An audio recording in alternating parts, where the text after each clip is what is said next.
Good afternoon, everyone. My name is Lucas Ann, and I am honored to be the host of today's EcoRebuild LA Youth Summit. I am a student at South Pasadena High School and also a co-founder and the president of the EcoRebuild LA initiative. The EcoRebuild LA initiative is a youth-driven movement focused on sustainable rebuilding and climate resilience. We believe that addressing climate change is not just about discussion, but about taking real action. After seeing the impact of wildfires and other climate disasters in our communities, we wanted to turn concern into action through learning, collaboration, and real-world projects. We are truly honored to host the very first EcoRebuild LA Youth Summit during Los Angeles Climate Week. We hope this will become an annual event held every year as part of LA Climate Week, bringing together youth leaders who are passionate about building a more sustainable future. We sincerely thank Los Angeles Climate Week for their strong support in making this event possible. Today's summit brings together student speakers from universities, including the University of Southern California, Princeton University, and Rutgers University. They will be sharing their research, personal experiences, and innovative ideas on climate solutions. Topics will include using data and technology to track air quality, approaches to recycling microplastics, converting waste cooking oil into sustainable aviation fuel, sustainable energy use in U.S. data centers, and ways for students to get more involved in sustainability efforts. We are truly grateful to all of our speakers for being here today and for generously sharing their work with us. We hope their insights can inspire more young people to take action within their own communities. With that, we will now officially begin the EcoRebuild LA Youth Summit. We are pleased to start with our first speaker from the University of Southern California, Jingyi Zhang. She's a PhD student in environmental engineering, and her research focuses on using data and technology to better understand and assess air quality in Los Angeles.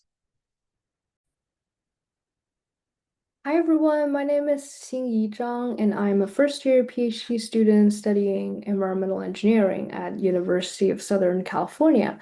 And today I'm very happy to talk a little bit about my research here, which is how we can use data and technology to study and assess air quality in LA, given the future climate challenge.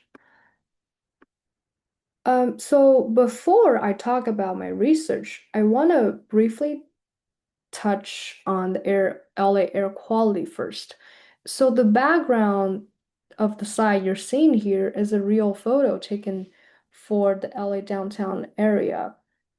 And you see that unpleasant grayish substance under the clear blue sky. This is what we call the photochemical smog. And there are a lot of pollutants inside.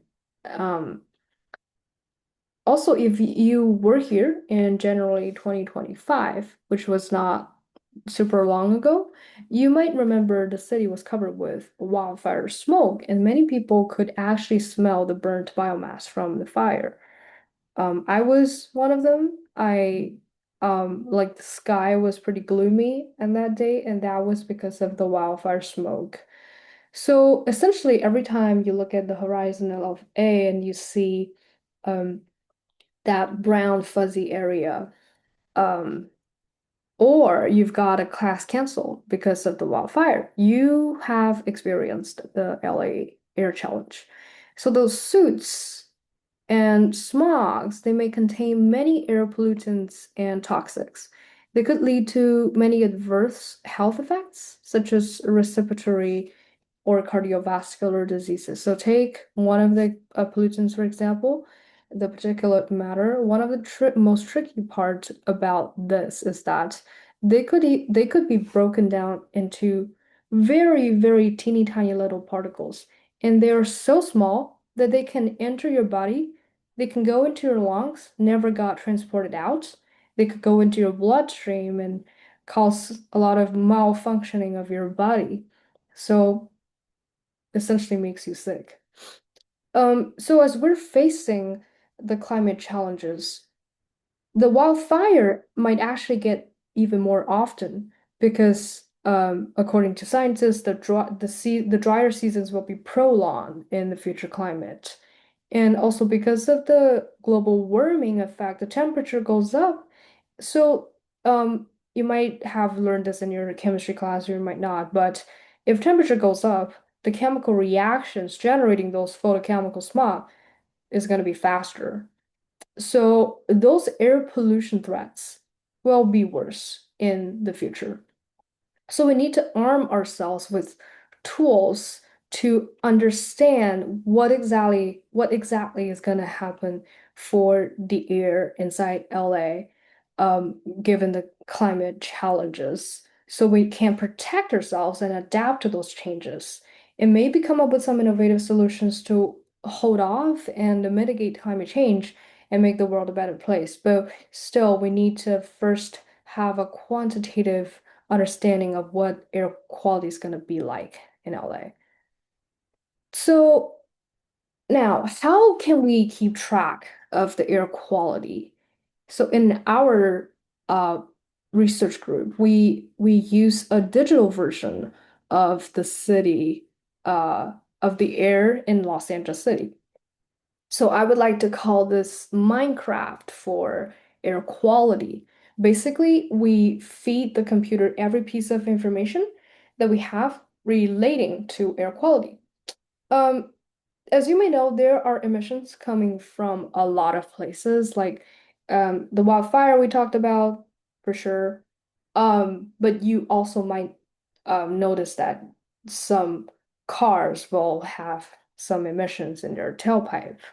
Um, you might smell some odor when you pass your parents' car, for example. And those um, emissions can also be like generated in power plants. It could be generated at refineries as well. So essentially, we just collect real world information um, of those emissions into a model, and we also need to know what the climate, the meteorological conditions of today as well, like how hot it is today, how humid it is today, because we need to utilize those information to calculate um, the concentration of the pollutants in LA.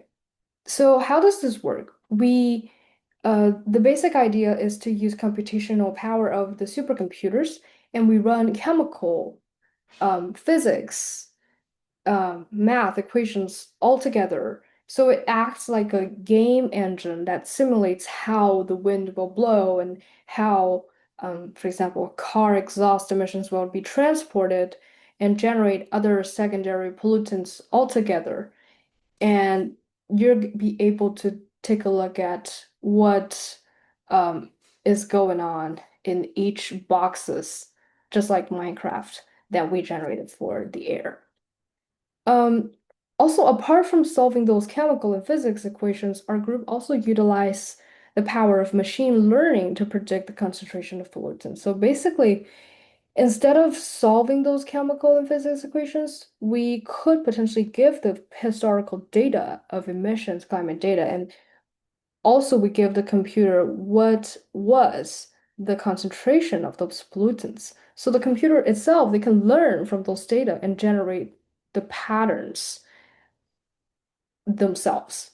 So no matter which computational method we use in the future, if we ever want to know how air quality under a specific scenario is going to be, such as what if people keep burning this amount of coal and keep polluting the environment, or we could be a little bit more concerned about sustainability issues. So some of the emission sources are being more strictly regulated. Both can be. We can always quantitatively design a scenario and put them into our model and generate a map, just like the one that you're seeing on the right. Um, so here you can see in the map, like LA has been divided into grid cells, just like Minecraft, and we are able to see how each grid cell is doing regarding to air quality. We do have like federal agency called Environmental Protection Agency to provide threshold for those air quality level and standards for us. And we also have a lot of like state level agency um, for example, in California, it's California Air Resources Board or district agencies such as South Coast Air Quality Management District that they could provide additional information for us and provide real world monitor data so that they can help us understand what is happening in the real world, what's the problem, what if our model is doing great so they provide a method for us to evaluate it. So by using those computational methods, we can see exactly which neighborhood will be hit by poor air quality. For example, here we see here the reds represent unhealthy air quality. Um, so potentially in those red zones that has unhealthy air, we might encourage people to get an air purifier or wear masks when they get out to protect themselves. And we provide support and collaborative with all the research group in this area and the state, um, federal, and district level agencies. So this is basically what we do for research. Thank you for listening, and please feel free to reach out if you have any questions. Thank you so much. Thank you very much, Xinji, for your insightful presentation. Using data and reliable scientific methods to assess air quality is an important step in addressing and mitigating the impacts of climate change. This is especially relevant here in Los Angeles, where air quality remains a significant environmental challenge. Next, we are pleased to welcome our second speaker, also from the University of Southern California. Her name is Melanie Savdra, and she is an undergraduate student in environmental engineering at USC. She will be sharing her insights on how students can get involved in sustainability, focusing on practical ways to take action in their daily lives, at school, and within their communities. Hi everyone, my name is Melanie Sabedra and I'm an environmental engineering student at the University of Southern California. I also work as a sustainability intern with the USC Office of Sustainability. As a sustainability intern, I have gained a lot of insight on implementing more sustainable practices within my life, but also teaching others about those practices. So I believe I can offer a bit of insight on how students can get involved in sustainability around their campuses or just within their own everyday lives. When people hear sustainability, they often think about something very big and complicated. However, it's a lot simpler than that. In reality, sustainability starts with very small, everyday choices that students like you and I can make. Before working in sustainability, I didn't realize how many habits of my own that I was making that were negatively affecting our environment. And so today I want to show you what that could look like and also how you can start getting involved to make big changes as well. When we hear about climate change, it can often feel very overwhelming and just this very large issue that other people should be dealing with. However, the reality is it's affecting our everyday life, and through things like heat, air quality, and our own access to clean water. The important thing to remember is that small actions that we can make can lead to such big impacts, especially when a lot of people start making those changes together. An example of this could be something as simple as turning off the faucet when brushing your teeth. Although it may not seem like I'm making such a big impact if I'm the only one doing that, but if I'm telling my siblings to do it, and then I'm telling my parents to do it, and then my grandparents, and then my friends, then all of us together making that combined effort make a much bigger impact than you may think. At USC, a big part of my role is sustainability outreach and tabling.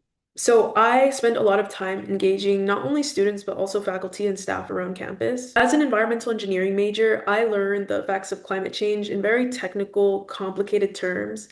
And what I've learned is that being able to translate those very complicated technical terms into more accessible and more understandable language for different groups of individuals is so important. Having those small conversations makes such a big impact.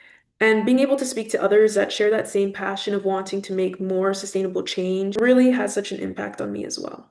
I also work at the front desk of our sustainability hub. So within that position, I'm speaking to different groups of individuals, including incoming students that just got accepted to USC, or high school students that are considering applying to USC, or even faculty and staff that step in and want to learn more about sustainability.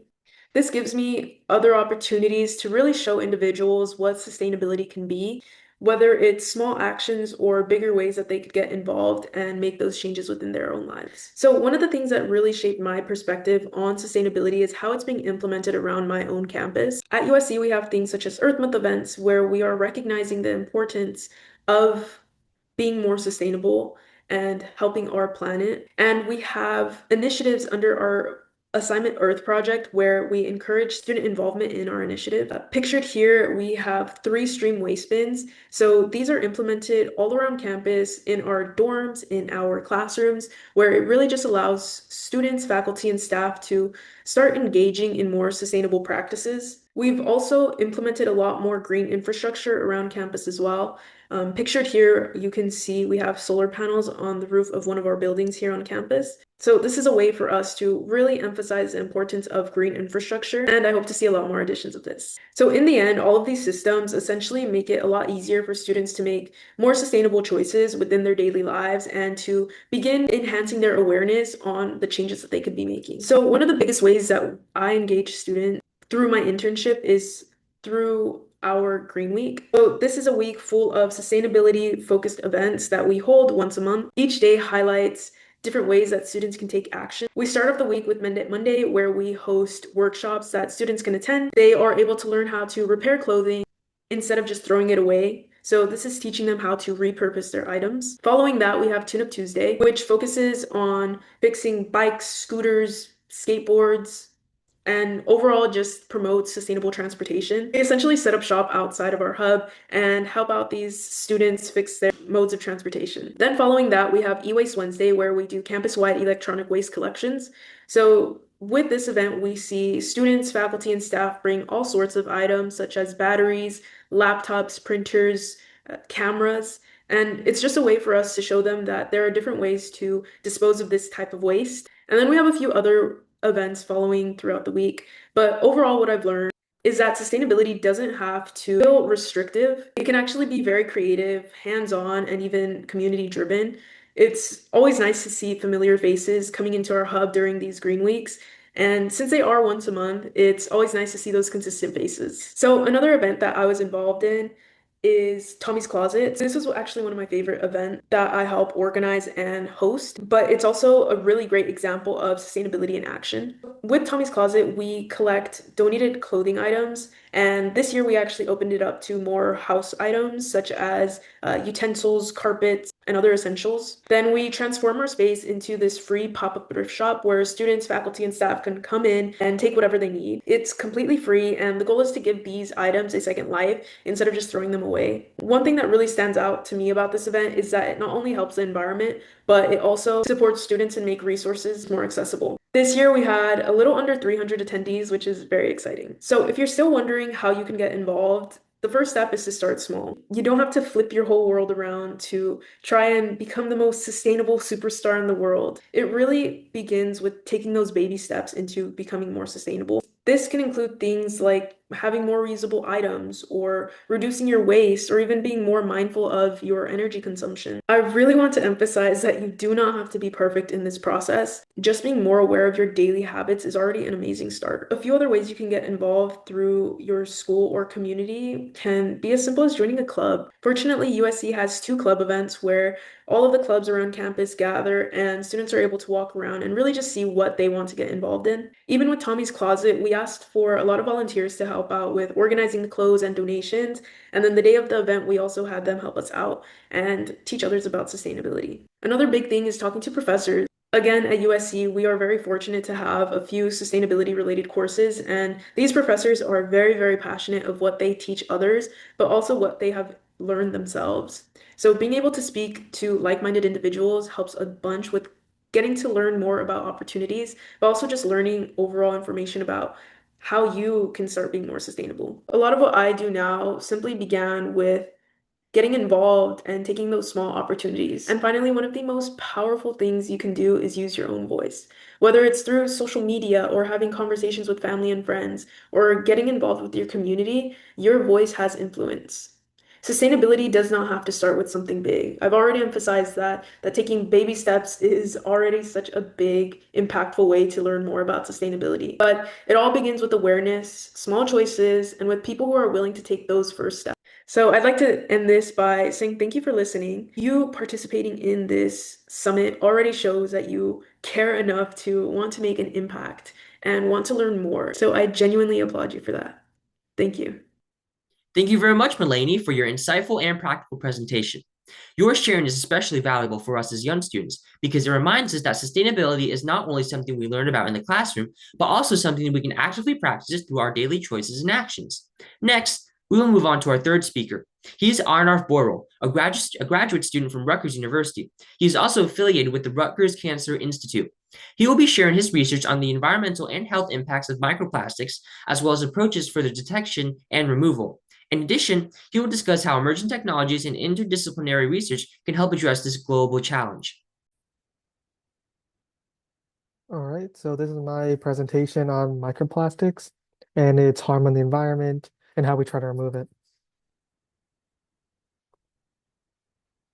So this presentation is going to be split up into two different sections.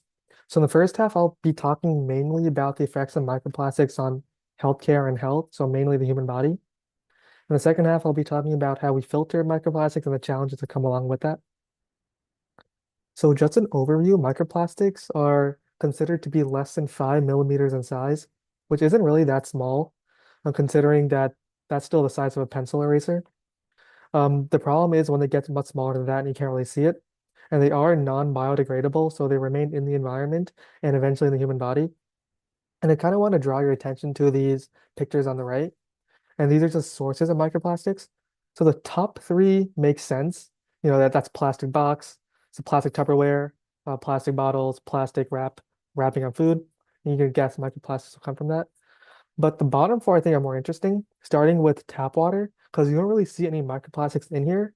The problem is a lot of plumbing is made out of PVC, which is a plastic. And if you have running water for a long time, as you probably know, by the Grand Canyon or road through anything, so you get plastic into your water, and that'll accumulate over time.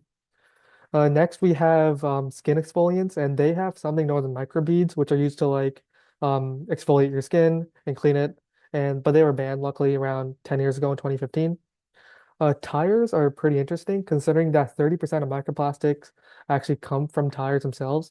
And if you think about it, tires are also very abrasive and they kick up a lot of dust and microplastic, and that gets into your lungs and that stays there. So that'll just create more problems over time. And finally, we have like fresh fruits and vegetables, even without the plastic wrap, considering again, some microplastics can get so small that they get uptaken by the roots and eventually end up in the fruit and vegetable, and where it eventually ends up in you.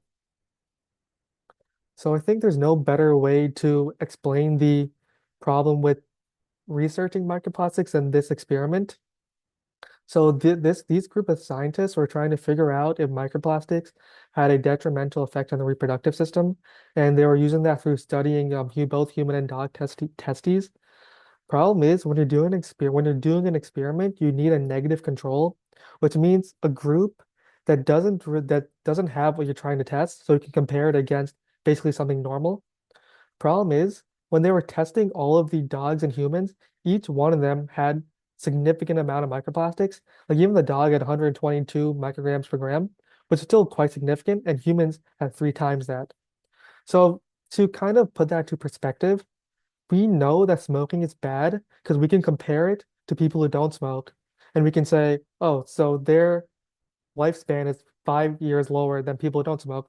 Oh, look at their lungs compared to the healthy lung. And we can kind of see the difference. But we can't really do that for microplastics, considering that's in literally everybody's body. So I guess in the equivalent of that would be imagine if everybody smoked. We basically wouldn't have all the data we have now regarding cigarettes and smoking if everybody did it as well.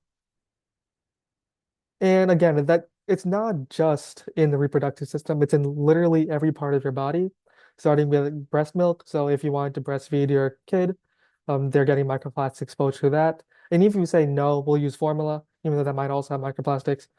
It's also in the placenta as well. So just you existing in the womb also exposes you to microplastics. So good luck with that. In the liver as well. So cirrhosis basically means like liver scarring. So could microplastics have an effect on liver function, metabolism, and breaking down alcohol? Blood. If you have microplastics floating around in the blood, it's a foreign object. That could possibly increase the risk of allergies, considering your immune system will always be overactive in trying to look for things. And the brain, I think, is really interesting. So I do some research on multiple sclerosis, in which the immune cells in the nervous system, known as microglia, are highly active and they're always attacking the nervous system or things that they think are on the nervous system, and that leads to inflammation, which leads to the breakdown of the nerves. So if you think about microplastics just sitting in your brain for decades and decades upon end, and you have these immune cells, microglia, just attacking them forever, that has to lead to some sort of negative effect long term. So it's pretty important to think about. So plastics, even though it does look like countries are getting better at their plastic use, as shown by this graph. This is a projection into 2050. Most of them, besides China, are like they're starting to slow down the plastic consumption, but they're not really stopping it. But it's important to recognize that plastic doesn't really go away, so it kind of compounds over time. So in reality, even though it looks like it's slowing down, it's still shooting up like a rocket. So removing microplastics, that's our goal over here at Polygon. So what we have over here is a large device that we have in a wastewater treatment facility that's used to remove microplastics.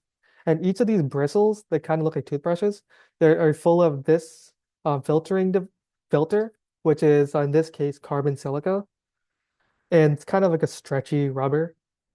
And that's what we use to filter the microplastic. So the first challenge is to actually capture the microplastic, which honestly we've done a pretty good job at.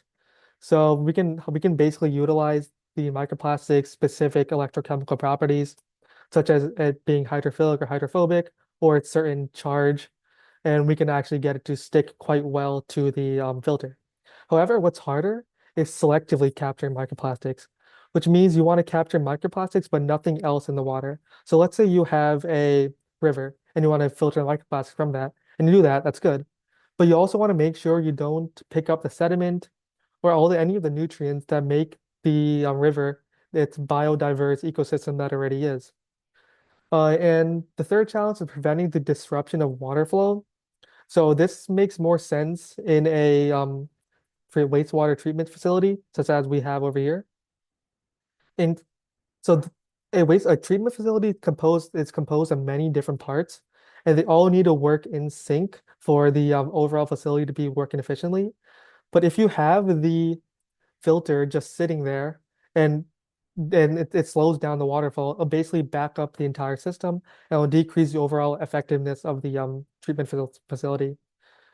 And finally, we want to prevent leaching of the filtering material, in this case, the carbon silica. So again, like the Grand Canyon analogy I talked about before, the water is always running and it'll basically just run through anything. And you want to make sure that even when you have this sitting in the water years on end, that it doesn't break down on its own. And I think what's pretty important in the healthcare and using healthcare for environmental advocacy is that the main barrier into discussing the environmental problems is that people say, how does environmental protection affect me personally? Which is, which you can't just blame them for saying that because a lot of people are living paycheck to paycheck, and that's lower in the priority list since, let's say, putting food on the table. But I think if we shift the message towards personal health, such as emphasizing the cost of heart disease and cancer, which microplastics do look like they can be indirectly or directly causing, we can get these people to focus more on their health and thus focus more on microplastics. And we can do that through integrating microplastic awareness into preventative care. So imagine you have somebody with heart disease, they go to the doctor says, all right, so it looks like you need to eat less saturated fats and go exercise more, which makes sense. But if we also add something like, you should decrease your water bottle usage because water bottles can increase microplastic and can increase microplastics into your body. That just passive suggestions over time eventually get that ingrained in their head that okay, microplastics is something I need to watch out for on a daily basis. Third, we want screening and biomonitoring, which is still a work in progress. For example, I think recently the government put out a pretty big grant regarding if people can find ways to detect microplastics in bodily fluids. Because I think seeing what's physically in your body can also make an impact. Because looking at the amount of microplastic in your body and saying, oh, why is that floating around in me? and that can really stick with somebody. And I think finally, framing microplastics with the same stigmatization as something as smoking. Like for example, Gen Z, we actually smoke the least out of basically all the generations because we've had it ingrained into our brain, smoking is bad, smoking is bad. We've seen those ads everywhere plastered in our face. And even though we don't need to do it to the same extent, I do believe that just repeated exposure to the harmful effects of microplastics will just keep that on people's minds circulating somewhere in the back. And eventually will start looking out for that much more than do currently. We really appreciate your insightful presentation, Arnav. Your research on microplastics really highlights an important environmental issue that affects both ecosystems and human health. It also shows how science and innovation can play a key role in finding solutions to complex global challenges. Next, we will move on to our fourth speaker. He is Juan Lin, an undergraduate student from Princeton University. His presentation will focus on the environmental impacts of data center expansion in the United States, including rising energy demand, as well as the key sustainability challenges and potential solutions. As data centers become essential infrastructure in the digital economy, their rapidly increasing electricity consumption presents both environmental concerns and opportunities for innovation. In this talk, he will explore how the U.S. can balance technological growth with sustainable energy practices. Okay, hi everyone. My name is Shen Lin, and I am a junior studying computer science at Princeton University. So today I'm going to explore one of the fastest growing drivers of our electricity system, data centers, and examine their environmental footprint. So data centers are basically the digital warehouses that keep our beloved ChatGPT alive and running. They store everything else too, but AI. But behind having GPT do your homework and writing your papers, racks and racks of servers consume enormous amounts of electricity and water. And so over the next roughly 10 minutes, I will unpack the scale of this growth, the impacts on our grids and communities, and what you fellow students can do about it. So next, for this presentation, we'll first set the context by looking at how many data centers exist today, how many are planned, and the corresponding energy and water demand that they drive.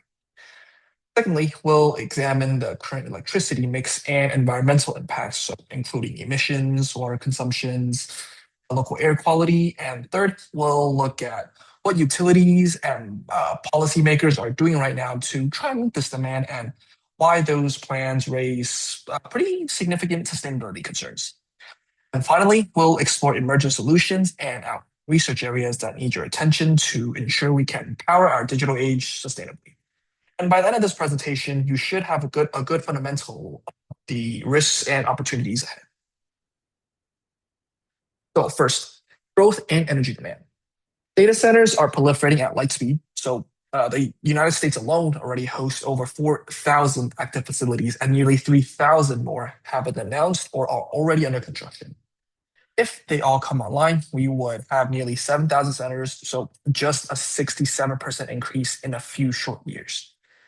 And because of that, electricity demand is skyrocketing.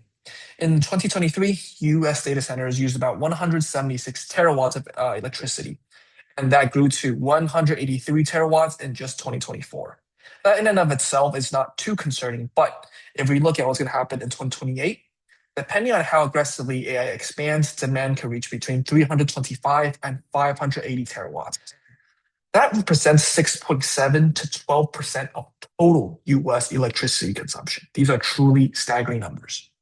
To put these numbers into human terms, a single hyperscale AI data center can consume as much as 100,000 homes. Some under development aim to use 20 times that amount, adding roughly 90 gigawatts of new capacity. So obviously, this growth has profound implications for the grid and, of course, our. So where exactly does all of this electricity come from? Well, currently, more than 40% of data center electricity is generated by natural gas. Renewables provide around 24%, nuclear 20%, and coal still accounts for about 15%. This means that most data centers are still powered by fossil fuels, resulting in significant greenhouse gas emissions and local air pollutants. Water use is equally startling. So just a mid-sized data center consumes about 300,000 gallons of water every single day for cooling. And if you're looking at the large hyperscale ones, they can use 5 million gallons a day. And what's even worse is that nearly two-thirds of these new facilities since about 2022 have been built in already water-stressed regions. And US data centers used roughly 17 billion gallons of water in 2023 and may require 33 billion gallons annually by 2028. In Virginia, the world's largest data center cluster, these facilities consume about 26%, an entire quarter of the state's electricity use just in 2023, showing how concentrated these impacts can be. So, I mean, just ask your parents about how much the energy bill has increased, and they're probably not very happy about that. So next, current plans and sustainability challenges. How are utilities planning to meet this surge in demand? Well, in the Southeast, so we're looking at Virginia, the Carolinas, and Georgia. Utilities and pipeline companies plan to build more than 20 gigawatts of new natural gas plants and over 3,300, my apologies, million cubic feet per day of new gas pipelines. So data centers drive 65 to 85% of projected growth in these states. And in Nevada, the broader Southwest, proposed data center projects would require 3 times the electricity used by Las Vegas, which already includes all the fancy casinos and resorts. Today, prompting utilities to delay coal plant retirements and expand gas generation. And nationally, this is much similar. Many utilities are also expanding the lifetimes of their coal plants and announcing new gas-fired units to serve this AI load growth. These plans raise serious sustainability concerns. So first of all, they obviously lock in carbon-intensive infrastructure, significantly increase water use, and are subject ratepayers, so the consumers, to higher costs. So to be honest, that's like my personal biggest concern. And grid reliability is also at risk, right? A single voltage fluctuation in Northern Virginia in July of 2024 forced 60 data centers off and like instantaneously flooded the grid with 1,500 megawatts surplus. Just think about that, from like everyone being good to 1,500 megawatts all at once. Like that's pretty insane. So efficiency and optimization solutions. Well, the good news is that a suite of efficiency and optimization strategies can dramatically reduce energy demand. So on the hardware side, switching from air cooling to liquid or immersion cooling reduces cooling loads from about 20% of total energy use to roughly 7%, which cuts overall consumption by about 40%. And so hardware advances such as special chips and accelerators double computing performance per watt roughly every 2 years. So plus points for those of you in the audience who knows what the nerd term is. Okay, so on the software side, better workload management and batching can cut energy use by about half.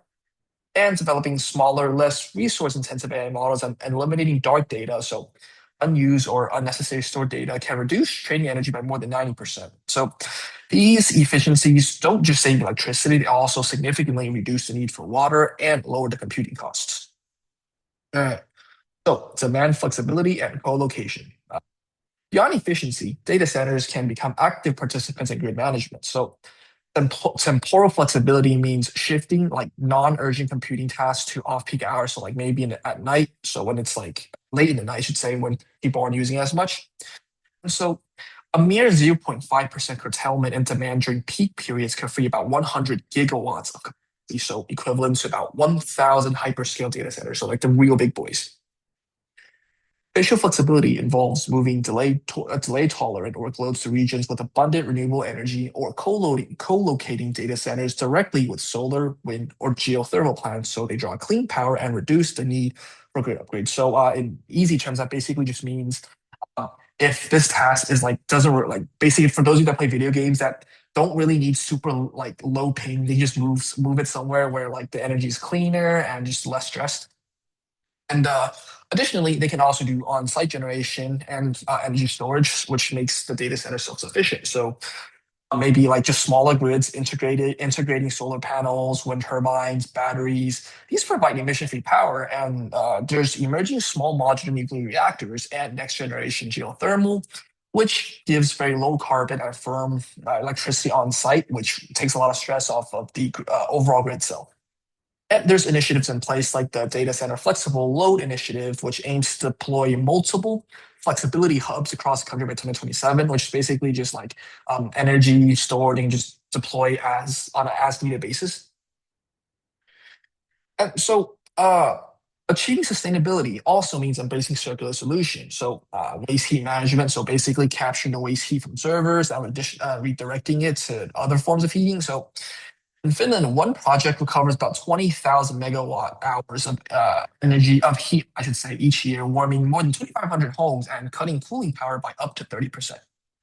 Water efficiency is also vital, right? Dry cooling systems, gray water reuse, and water lean renewable generation can reduce potable water demand dramatically. So, for example, Texas data centers use about 0.4% of the state's water in 2025. Without intervention, that could rise to 2.7% by 20. Policy and circular economy measures are equally important, right? Requiring facilities to pay for the water they use, invest in watershed replenishment, and designing servers and buildings for easy recycling and reuse. These strategies all connect data centers sustainability to the broader community and makes them more resilient.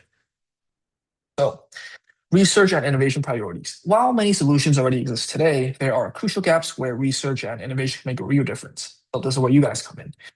We need next generation cooling technologies such as advanced immersion, liquid, and phase change systems, all very fancy stuff. Look into them, they're very interesting. Along with hardware designed for AI efficiency, water lean designs, including dry and closed loop cooling and gray water reuse, should be standard, which they're currently not. On-site renewables and electricity also needs to be scaled, and of course, we want to further R&D into small modular nuclear reactors and better geothermal systems. And the circular economy should really inform every layer from heat recovery to material recycling and just as a design for reuse. And flexible computing algorithms, so the more software side of things, that adjust workload based on availability can really align demand with renewable supply. Robust grid integration requires better load forecasting, microgrid design, and dynamic pricing models.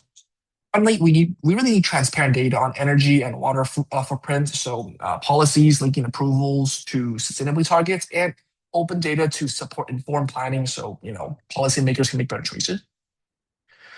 And we're going to wrap this up here. So data centers are essential to our digital lives, right? But their exponential growth risks consuming up to 12% of U.S. electricity by the end of this decade, which is going to drive a lot of new fossil fuel plants and intensifying water stress. So despite all this, a sustainable path is still within reach. All right, by investing in efficiency, demanding flexibility, and renewable co-location, so putting renewable electricity within data centers themselves, reusing heat, being more water lean technologies, and having certain design, we can dramatically cut environmental impacts while still supporting innovation. As young scientists and engineers, your voices and skills are quite critical. So engage in research, design energy-efficient algorithms, and push companies to adopt renewable circular solutions. Thank you. Thank you for sharing your valuable insights, Swan Lin. Your talk on the environmental impacts of data center expansion in the United States, particularly the rise in energy demand and associated sustainability challenges, highlights a critically important issue in today's digital era. As data centers continue to grow alongside artificial intelligence and cloud computing, understanding their environmental footprint and exploring effective solutions becomes essential for building a more sustainable and resilient energy future. Next, we will move on to our final speaker of today's summit. He is Yiying Zhang, also an undergraduate student at Princeton University. He will be sharing his work on converting waste cooking oil into sustainable aviation fuel, also known as SAF. His talk will explore how waste materials can be transformed into clean energy solutions and how innovative approaches in energy and environmental engineering can contribute to a more sustainable future. Hello, everyone. My name is Yiying Zhang. I'm a junior at Princeton University, majoring in electrical and computer engineering. It's my pleasure to attend the Los Angeles Climate Week for 2026. And I'm really excited to tell you all about my research. So let's dive right in.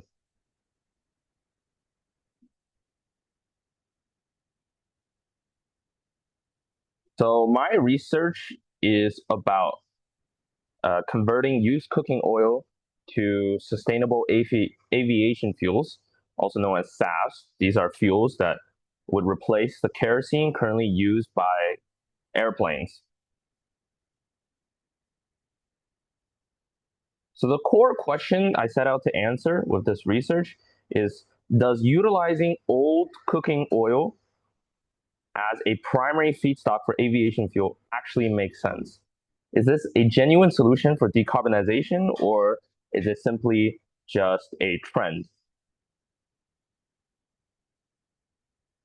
And so first, let's talk about food. So to understand the potential, and we can look at the example of China, the world's largest producer of used cooking oil, particularly because Chinese food, as you know, uses a lot of oil in stir fry as well as hot pot in its methods compared to other cuisines. In China alone, over 10 million tons of used cooking oil are generated annually. And most of this cannot be reused for food due to safety regulations, meaning it's essentially become a massive waste management challenge.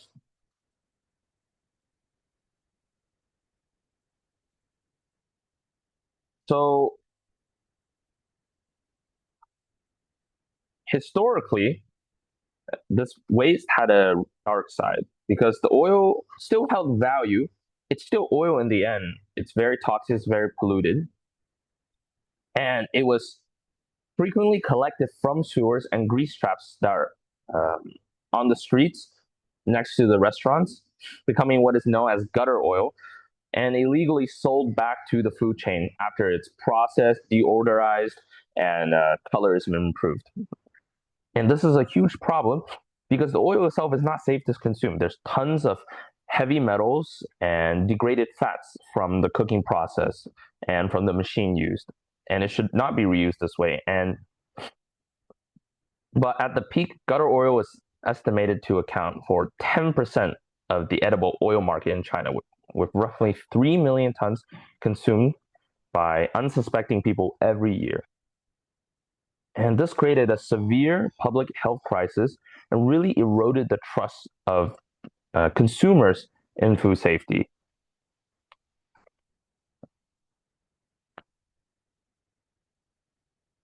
So you can see the photos here.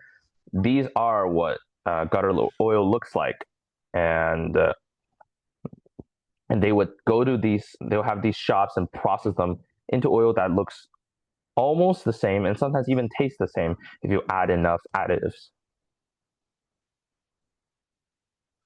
So at the same time, simultaneously, the aviation industry, not only in China but globally, was experiencing rapid growth. Prior to the pandemic, China's domestic capacity was growing by 57% annually, and with the rest of the world trailing a bit less. Aviation in the terms of sustainability, it's a hard to abate sector because planes cannot be easily electrified because of the weight requirement of flying and taking off and the energy density that is in kerosene that batteries simply cannot reach. So to reach a goal like carbon neutrality by 2060, we need a renewable liquid fuel that does not rely on petroleum. And one of the answer is converting this used cooking oil or gutter oil into SAFs.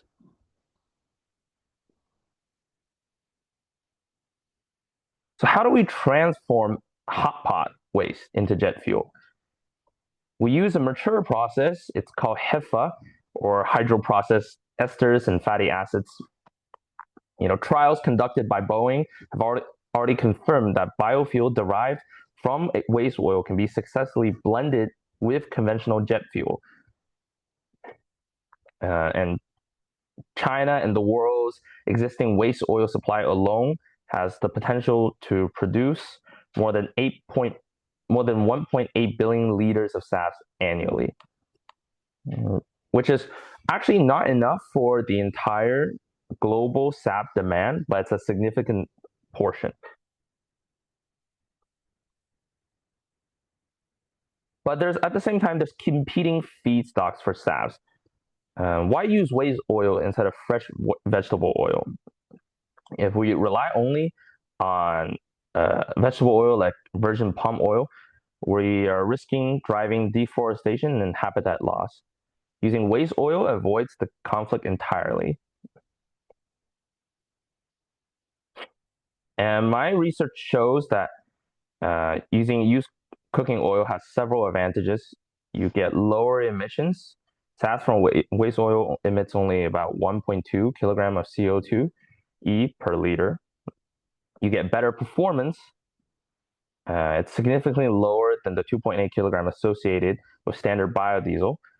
And the economic impact, this pathway also creates more jobs per ton than simply incarcerating the used cooking oil, which is the industry standard method of processing used cooking oil right now. So this strategy is really a perfect example of circular economy.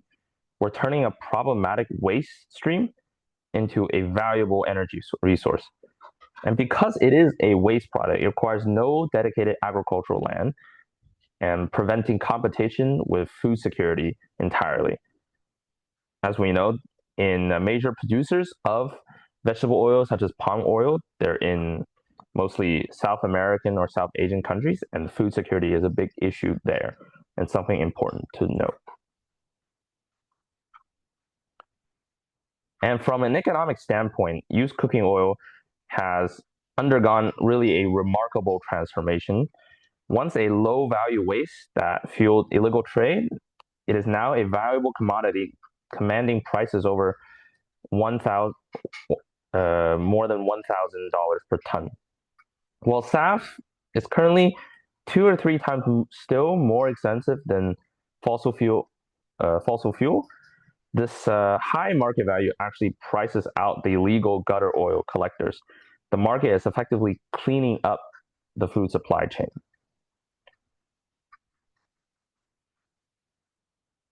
And ethically speaking, the used cooking oil to SAF pathway is very strong. It protects the public health by diverting toxic used cooking oil from the food chain and avoids the food versus fuel dilemma that plagues other biofuel like from virgin plant oil.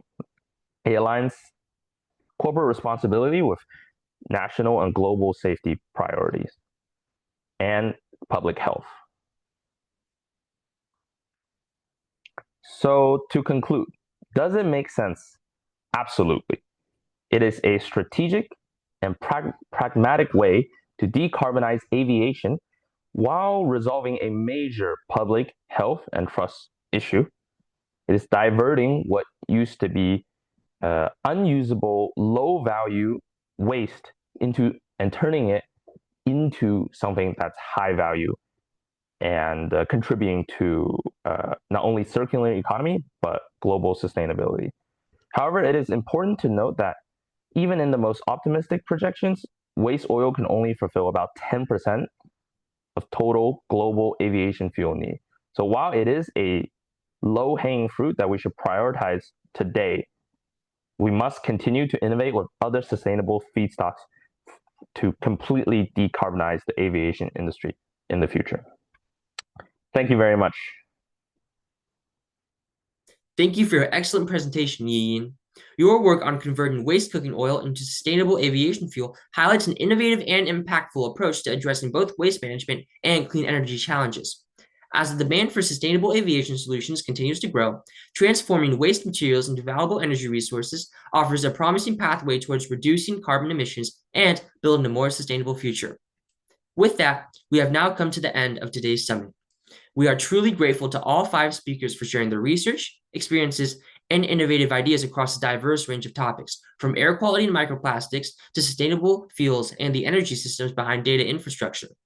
Each presentation has reminded us that climate challenges are complex, but solutions are emerging through science, innovation, and youth engagement. We would like to once again extend our sincere gratitude to the Los Angeles Climate Week for their strong support in making this youth summit possible. This is only the beginning of our work. We hope to continue building this platform and expanding our impact. If you'd like to learn more, please follow the EcoRebuild LA initiative. We also run a dedicated YouTube channel, EcoRebuild LA, where we share climate technologies, sustainability solutions, and educational content.